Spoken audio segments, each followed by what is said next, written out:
Chronic kidney failure patient பத்தி உங்களுக்கு கிளியரா எக்ஸ்பிளைன் பண்ணியிருக்கேன். கிரானிக் கிட்னி ஃபெயிலியர்னாக்கா என்ன, இஜிஎஃப்ஆர்னாக்கா என்ன, யூரியா கிரியேட்டினின் எதுக்கு ஏறுது, எந்த ஸ்டேஜ்ல ஏறுது, எப்படி இந்த யூரியா கிரியேட்டினின்க்கு டயாலிசிஸ் எல்லாமே குறிக்கிறது, இது எல்லாமே உங்களுக்கு டிப்ஸ் எல்லாமே டிஃப்ரெண்ட் வீடியோஸ்ல எக்ஸ்பிளைன் பண்ணியிருக்கேன். நீங்க பார்க்கலாம். இன்னைக்கு ஒரு பேஷண்ட்டுடைய ரிப்போர்ட்ஸ் உங்களுக்கு நான் காட்டுறேன். அவங்க வரும்போது கிரியேட்டினின் 10.54 இருந்துச்சு. யூரியா 160 160 இருந்துச்சு. ஒரு மாசம் மெடிசன் சாப்பிட்டுட்டு அப்புறம் அவங்களுடைய கிரியேட்டின் லெவல் 5.6 ஆயிடுச்சு. 10ல இருந்து 5 ஆகுறது ஒரே மாசத்துல வித்தவுட் டயாலிசிஸ் ரொம்ப கம்மி. பிளஸ் இந்த யூரியா 160 இருந்தது 97 ஆயிடுச்சு. ஸோ உங்களுக்கு பிஃபோர் அண்ட் ஆஃப்டர் ரிப்போர்ட்ஸ் இந்த மாதிரி ஹண்ட்ரட்ஸ் ஆஃப் பேஷண்ட்ஸோட ரிப்போர்ட்ஸ் உங்களுக்கு நான் காமிச்சது. Unani medicines first safest medicines. நீங்க பயப்படாம யுனானி மெடிசன்ஸ் எடுக்கலாம். ரெண்டாவது ஒரு டவுட் என்ன வருது என்னன்னாக்கா, நீங்க அலோபதிக் மெடிசன்ஸ் கூட யுனானி மெடிசன்ஸ் எடுக்கலாமா, இங்கிலீஷ் மெடிசன்ஸ் கூட எடுக்கலாம்னாக்கா கண்டிப்பா எடுக்கலாம்.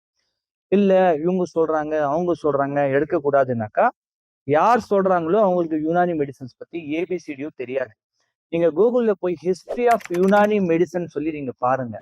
உங்களுக்கு யுனானி மெடிசன்ஸ் இன்னைக்கு ஸ்டார்ட் பண்ணது கிடையாது. இது 3500 வருஷத்துக்கு முன்னாடி ஸ்டார்ட் ஆன ஒரு ட்ரீட்மெண்ட். இதுல ஹெர்பல் ட்ரீட்மெண்ட் நாங்க செய்யறோம் எங்க ஹாஸ்பிட்டல்ல. ஸோ இதோட ரிசல்ட் உங்களுக்கு ப்ராக்டிக்கலா காமிச்சிட்டு இருக்கேன். பேஷண்ட்ஸ் வரும்போது அவங்களுக்கு என்னென்ன சிம்டம்ஸ் இருக்கும், மூச்சு வாங்குறது, கை கால் வீங்குறது, சாப்பிட்றதுக்கு அவங்களுக்கு எதுவுமே இஷ்டம் இருக்காது, வாந்தி வரும், நைட்ல தூக்கம் இருக்காது, பாடிக்குள்ள இச்சிங் இருக்கும். ஆனா ஒரே மாசத்துல அவங்களுக்கு பெரிய டிஃபரன்சஸ் சிம்டம்ஸ்லயோ கிடைச்சிருக்கு.